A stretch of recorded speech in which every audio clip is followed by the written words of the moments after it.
Alright, hopefully you can hear me.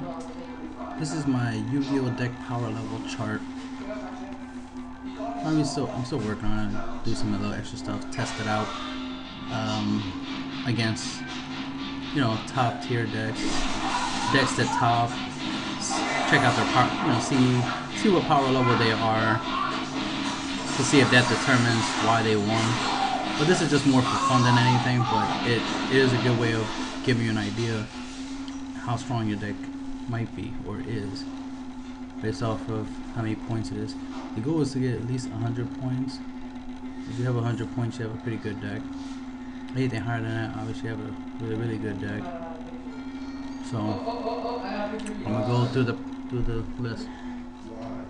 The way this works is it's each one of these is per set of cards you have. So if you have a Heavy Storm, a Night Beam, and an MST, those would be 10 points for each of those separately. So those are 3 separate cards. They're not the same card. They're not 3 copies of MST. 3 MSTs will be only 10 points. But one MST, one Heavy Storm, and one Night Beam will be 30 points. will be 30 points. Of course, I'll work on this more, probably fine tune it. Maybe there might be some imperfections in the calculation, but it just gives you a basic idea. So let's say you have 3 Betos and 3 MSTs and 3 Regeki Breaks. Let's say that, like how I have in my decks. That would be 30 points. It won't be 10 points for every card, because then that would be 90 points. You know what I mean? So it'd be just 30 points.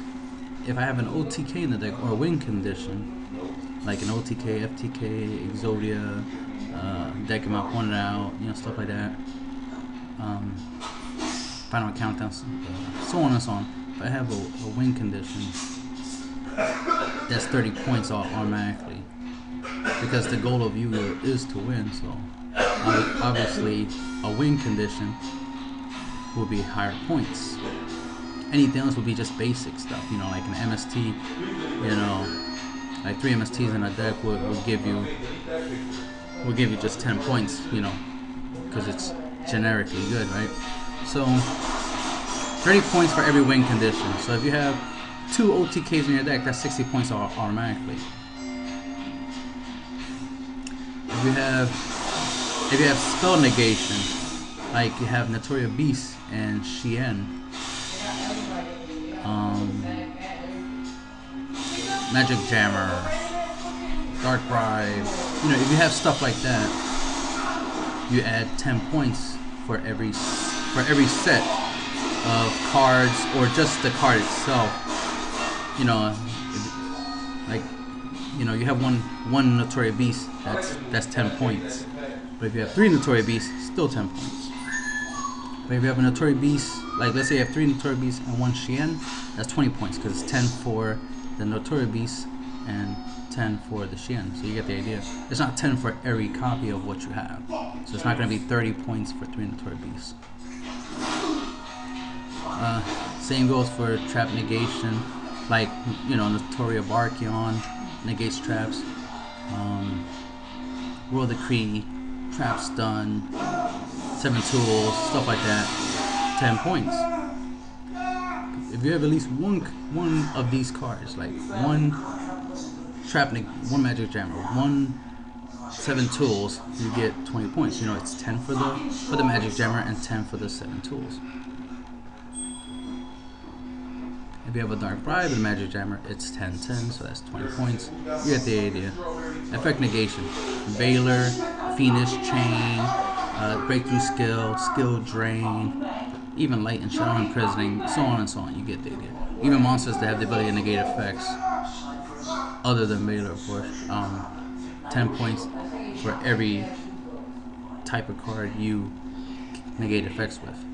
Same goes for spell and trap destructions, MST, Betos, Twisters, Double Cyclone, so on and so on. Heavy Storm, Night Beam, you get it, 10 points. Monster Destruction, Offerings to the Doom, Tribute to the Doom, Dark Hole, Mirror Force, Trenchal, you know what I mean, so forth and so forth. Bottomless, Regeki Break, right? You get 10 points. Even if you have a card like Regeki Break, for example, that has the ability to destroy a monster or a spell or trap, either way, it will still just be 10 points. Just because you have the option of choosing of getting rid of one thing or another, still it's just 10 points. It just lets you know that obviously the card multitasks. The card has multiple uses, which is better than just having monster destruction or just having spell and trap destruction. A card that could do both is a good card.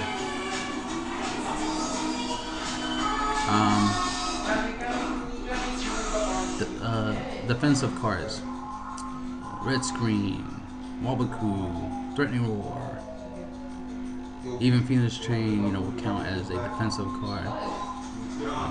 Still would be only 10 points if you have Phoenix Chain in your deck, because it counts both as an effect negation and a defense card, so it will only be 10 points. Search cards, Tenki, Rhoda, Reinforcement of the Army,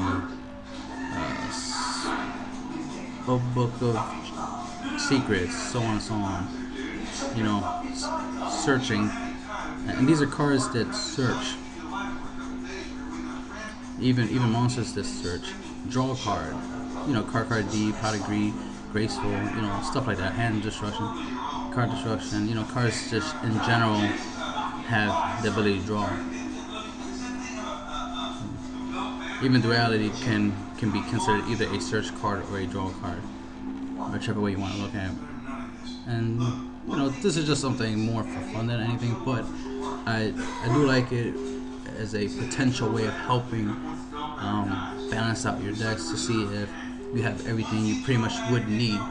Because this is a good checklist of: do you have monster destruction? Do you have defense in the deck? Do you have the ability to search? Do you have the ability to draw? Do you have the ability to get rid of spells and traps? Can you negate effects? Can you negate traps? Can you negate spells?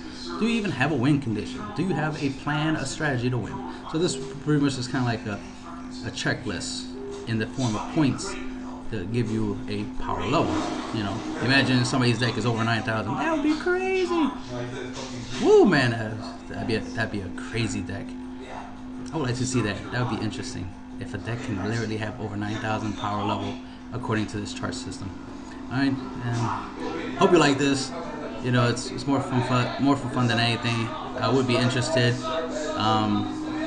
if you guys want to use this on your deck and tell me what deck it is, like the name of your deck and the power level of your deck. That'd be interesting, right? Just to see how useful this is in gauging power levels. I might do this to a couple of my decks later on and mention it in videos like, hey, this deck has this power level, blah blah blah. I might use it as a way to kind of give an idea of like how strong the deck is based off of what the deck can do. For example, my volcanic Quasar OTK deck, the 3.0 edition. That one definitely has about 4 OTKs. So that already is 120 points right there. So that's already over 100 points. So obviously it's a really good deck. Just because it has 4 win conditions, has 4 possible OTKs. So that's already over 100 points. So it's really a good deck. And then of course I got Red Screen in there, so that's an extra 10 point. I got Regeki Rake, which is another 10 point. I got Beito and MST. Those are 2. That's 40 right there. So right there with my staple spells and traps, right there. That right there is. No, I don't have Beito in the deck. I have only MST. So that's 10, 10, 10. That's 30. That's 30 points. Oh, now I know what's missing. Monster Recovery, like Monster Reborn, Call of Haunted, and Rekindle. So I just realized that. I was like, oh, that's what I was missing. I knew I was missing something.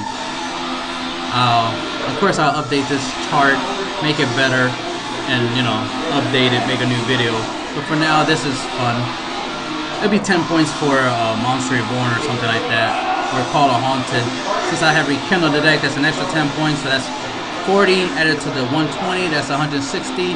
So my deck is almost 200 in power.